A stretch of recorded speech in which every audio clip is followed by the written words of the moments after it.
పలికాము శరణు ఘోష అల్లాడుతుంది శ్వాస మా కనులకేమో ఆశ మేమేగలేము గోస మా మొర విని రావా అయ్యప్ప దేవుడా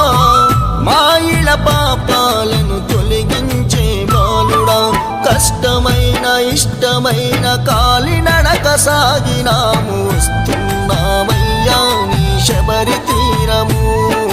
నడిపించావయ్యా నిన్ను చేరే గమ్యము వస్తున్నామయ్యా నీ శబరి తీరము నడిపించావయ్యా నిన్ను చేరే గమ్యము మణికంఠ పాదయాత్ర నడిచాము నిన్ను చూడా పలికాము శరణు ఘోష